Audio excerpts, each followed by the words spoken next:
I'm sure that after all this, we have a lot of questions from the audience, and I would love to invite the audience questions. And as Camilla started off earlier, use the chat or raise your hand if you want to ask the question live. While I wait for questions to start coming in, I have a question for you, Sam.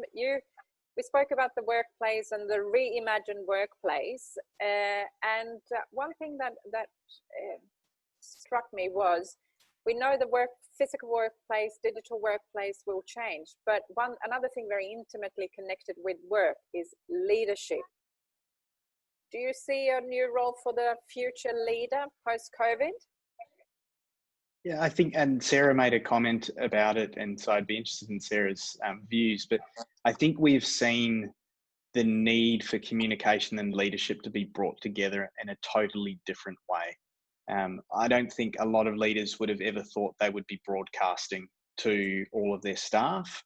And I think in many ways it's connected leadership, not normally where they just normally connect with their executive team, it's connected leadership with everyone in the organization. So I think it's been an amazing opportunity, and I think a lot of companies are going to see this as a new way of using tools that have been around for a while to change how leadership engages with their businesses. Would you agree, Sarah? Yeah, absolutely. I think one thing that COVID has demonstrated to all of us is the inextricable link about the role of companies and the impact on people in their lives, and then, you know, society more broadly. And that's a significant responsibility. And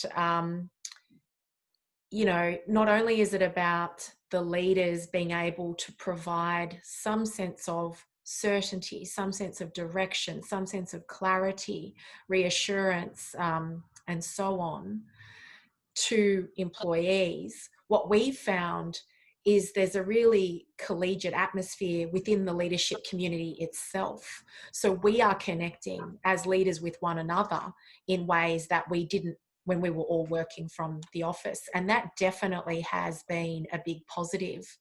On the former, with regards to the way we lead employees, we've also had great feedback around the virtual communication vehicle in many ways being more effective. So for example, we're a big organization. We have leaders who manage teams of 150 people, and they'll do an all hands meeting where there'll be 1, 2, 3 of them up the front talking to a sea of faces, and it's very one way. And you don't necessarily know how it's been received by the team. But virtually, they can reach an audience that size, but you have the chat facility, and people are commenting, going, yeah, that's a really good point, and well done, so-and-so, pat on the back to you, that was a great achievement, or, you know, I have a question, and people just put the questions in. So it's actually become far more interactive, far more dynamic, and in a weird way, more intimate. Yeah, it's true. And speaking of Sarah, we were talking about digitalization, and yeah, so we're in a way we're very, very close, but at the same time we can be on different sides of the planet, like where Pat is now. So it's a juncture that is very interesting. But it's also, when you're talking about digitalization, you can't help but mention the word privacy and safety online, and particularly now when we're talking tracking devices that we all need to download, etc. Are we being unnecessarily paranoid, or just too trusting? Where should we all sit when it comes to our privacy online and in the digital workplace or outside of work?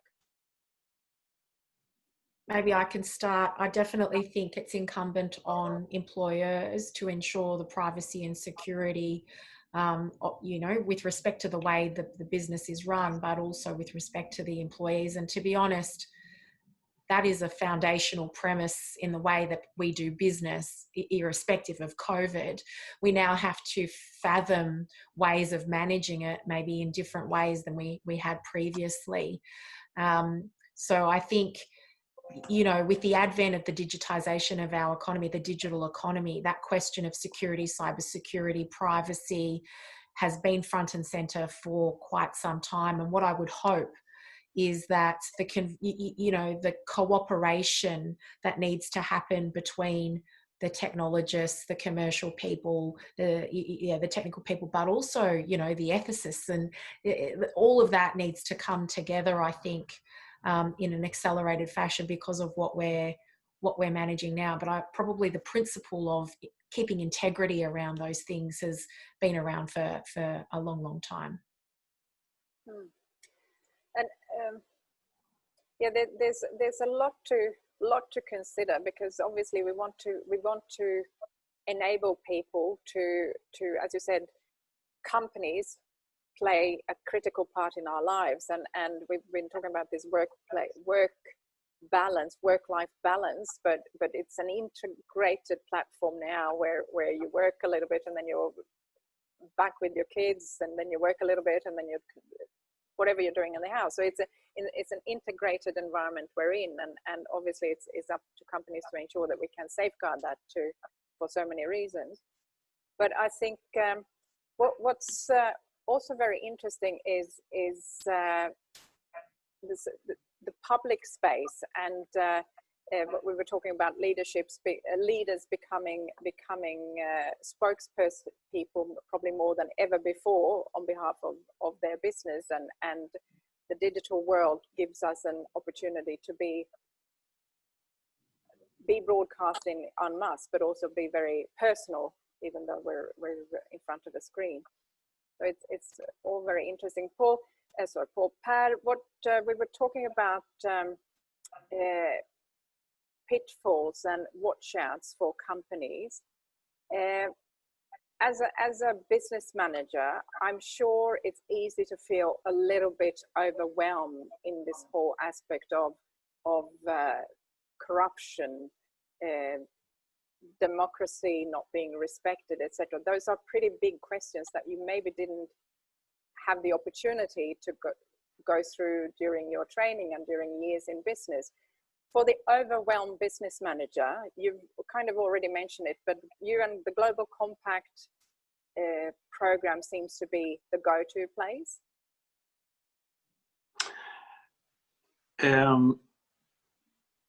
We all feel overwhelmed to start with, and I often say in my contacts with Swedish embassies and local team Sweden networks is that CSR, sustainability issues, is possibly the most difficult to handle for embassies, often related to strong Swedish business interests on, and it could be human rights, environment, and so forth. Something of the most important and difficult you can do.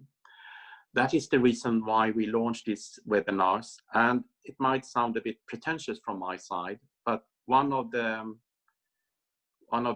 elements in this will be 10 advices from me on how to collaborate on the local market between the embassy and one individual company. We don't have time for it now, but I would be delighted to give, and this is very specific hands-on advice from my side on how you collaborate and what you do on CSR. I can't give you more details than that, but it's 10 advices on how to do it. What needs to be in place? What kind of structure? What kind of collaboration? What kind of relationship between your company and not least the embassy? Embassy is crucial, obviously, in this. What should it look like? And when you have a problem, an issue coming up, what you do and how to use the network you have established. So I can't say more than that, but I have a very hands-on advices because I noticed in my contacts with embassies that they often ask for that. I mean, policies is one thing, the SDGs are important. That is one, a platform. So that is a topic for a new webinar. Theresia. Fantastic, thank you, Per. Well, we look forward to collaborating with you on this topic, and obviously this is the purpose of the chamber, to connect the members with the thought leadership in all different types of topics. So we look forward to collaborating with you on this topic and give our members an opportunity to feel more comfortable navigating in this space. I think there's no questions from the audience, but maybe I'll... Theresia, could I ask Sam a question, if that's okay? Absolutely. I was going to hope that you had one. Go ahead, Sarah. I'm really fascinated about how the physical workplace is going to change. And even in our company, we've already been talking about what does that look like. And one of the reasons it's come up is because we're contemplating return to office. We've got our employees asking, when are we going to get back to the office? And our answer is, well, really not anytime soon. And at least for the foreseeable future, when we have to live in this COVID safe state of social distancing and vigilance around hygiene, etc., it's going to be on an exception basis. And then it's like, okay, well, it's business critical reasons then that you have to go into the office, and what are the definition of that? And a business critical reason can be the need to collaborate, can be the need for social connection. I mean, that is important, but you weigh that up with the safety and well-being of people, and it is hard to support on any kind of scale at this point in time.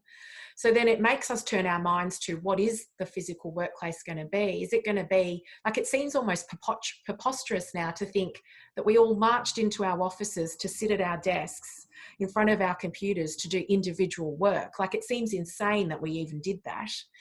And that the idea then of workplaces become spaces for connection, for collaboration, and only for those things where you need to be jointly together to work together rather than do individual work. But I wonder, are you working with clients already contemplating this, or even making decisions now about the reconfiguration of their physical workplace? And maybe not naming names, but what are some of the things that they're thinking about?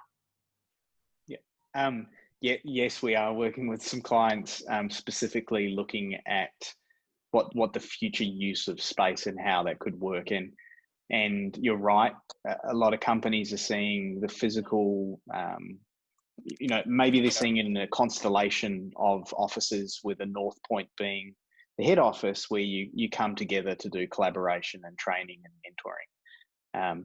And there's a broad range of different solutions that are being looked at here. I think the immediate need of how people are thinking is, how do I breathe out? And that's very much how we're thinking about it. How are companies thinking about breathing out in terms of how they occupy space? And then how will they rethink about coming together and how collaboration works? In terms of how density of offices, I think over time we'll see how people feel comfortable working and how much space between each other and how they work. But you're quite right.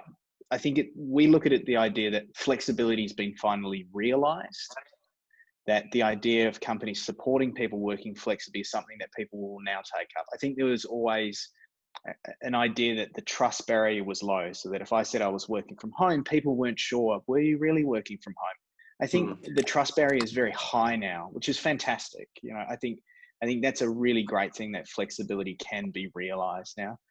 And then on the other hand, there's also a group of people who really need an office, who need a space that's not home, who we have to think about in this decision-making process of what the new world looks like, to make sure that we don't end up with the haves and the have-nots, that the offices for the haves and the have-nots get left behind. We need to make sure that opportunity is still there, because the office has been a fantastic leveler in the ability for serendipitous moments for a staff member to meet a senior staff member through someone else and to create a connection. And one of our head of futures in the company has said that people aren't missing the desks, they're missing the corridors. They're missing the spaces where they connect and where they have the ability to rub shoulders with different people inside their organization. So, you know, I think we've got a huge job as a creator of places to help our customers understand and unlock the culture and the business they want to be, supported with physical space. But you know, as I said, I think those two key elements of a digital workplace now that matches that solution, but also providing them with both a cultural and a behavioral platform. That means that if their office is a remote or a network or even a work from home, that they have the right tools to be a leader in that environment, or to be the best that they can be in that environment of where they choose to work. So I think this will be a really interesting journey over the next couple of years of how we think and reimagine the use of the workplace. Thank you, Sam, and thank you, Sarah, for that question. There's a couple of questions that are coming in via the chat, but we are closing into closing time. So maybe we run through these questions, and if there's anything that comes in afterwards, we can always communicate it in a feedback loop via email. But Sarah, one question for you. We have been very quick and agile to adapt to performing work through a remote scenario. How has the lack of human interaction and alignment across the desks and social breaks and coffee breaks, etc., is there anything we've found out so far that has negatively impacted people and productivity? The short answer is yes, for some. We did a COVID pulse survey to go out to our employees to understand exactly that, how they were coping with remote working, how they felt supported by the business. And we have had a couple of cases of people's, I guess, mental health being impacted by the isolation. And that is something we're very acutely aware of and trying to manage absolutely in the best way that we can. Also being sensitive to the privacy of that matter for those individuals. I will say though that they are a couple of people. It's really, you know, in an organization of 1,000, it's actually been quite remarkable, I would say, the way that even virtually people have still felt they're connected. And it maybe goes to the example I gave earlier of we're recreating the opportunities to connect, or even finding completely new ways to connect virtually that we didn't before. I mean, I'm part of the local executive team and we meet monthly around governance and whatever, and we would just be back to back to back going to and from our meetings. But now we do it virtually, and we actually have virtual drinks once a month, and we never did that. And I know that's a good example that a lot of teams are initiating, or, you know, crazy hat day, or what, you know, I think because we're so conscious of it, we're being quite purposeful and deliberate about ensuring it happens. Thank you. And I think we'll finish off with this question, taking us to the time post-COVID, post-recovery. Are there any tips on how businesses and corporations better can prepare themselves for a similar pandemic or a similar scenario happening in the future? That's a question for all three of you to finish off on.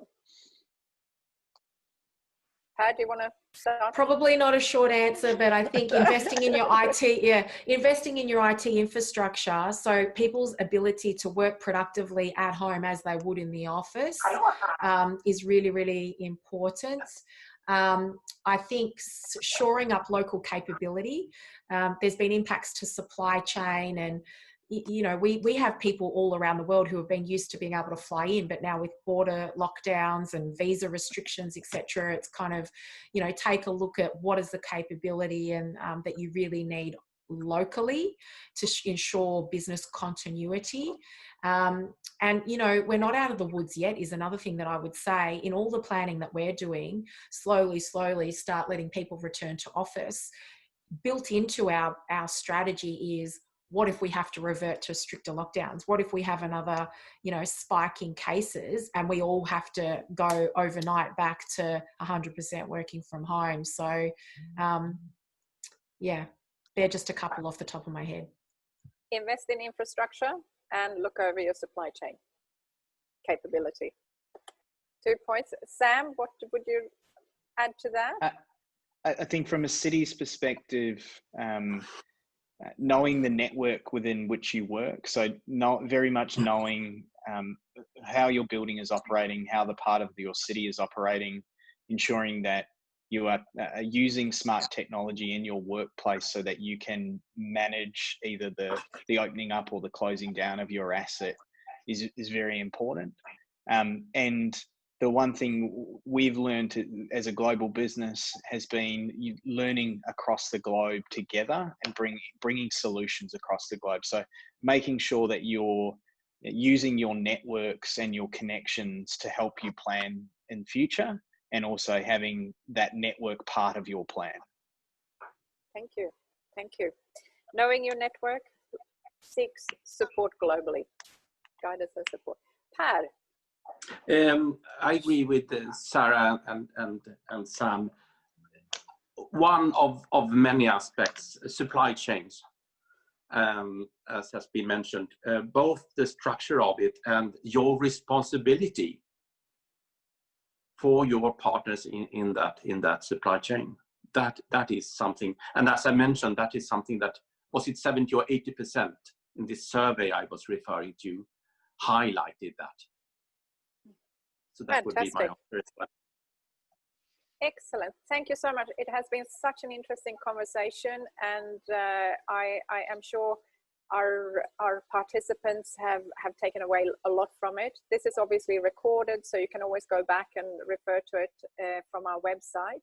But thank you, dear panelists. Thank you, Per. Thank you, Sam. Thank you, Sarah. But before we let you go, another note on the future, a note on what is happening in the Chamber over the next few months. Camilla, I believe you have something prepared for us, as always. Thank you, Theresia. I will share just very quickly the screen here with our upcoming events.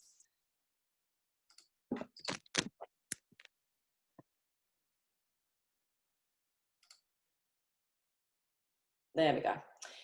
So we have next week, we have 2 webinars on our agenda, and one is on the 16th of June, and that's organized by the Australian Business Council of Sweden, and that's with Klarna, who recently launched here in Australia, and we will have Fran Herrera, the country head of Klarna, Australia, New Zealand, who will talk about their launch during the pandemic. On the 17th of June, we're also working with the European Chambers of Commerce here in Australia, and we are still within the FinTech area in this webinar, and it's mainly organized by the Italian chambers and together with all the other chambers, which you can see on the picture. On the 23rd of June, we have a webinar with Professor Göran Roos, who will talk about the present state of the economy and the new normal, with implications for the resource and extraction industry.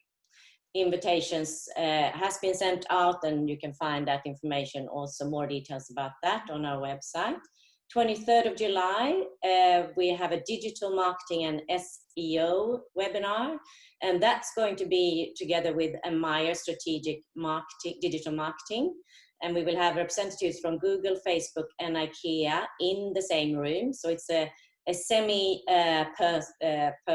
and online streamed webinar for all members and guests. And visit our website. You'll see links to all our invitations there. We will also post all our events on Facebook, LinkedIn, and other social media. And there is also links to previous webinars on our website. We had one yesterday, for example, together with all the Asia Pac, Swedish chambers in Asia Pac. And that was with our Minister for Foreign Trade, Anna Hallberg, and we also had in that one the chairman for Volvo Group, Carl-Henrik Svanberg. And that was a very, very interesting webinar. And as soon as we get that video link, that will also be uploaded onto our website. Thank you very much for listening today, and have a lovely afternoon.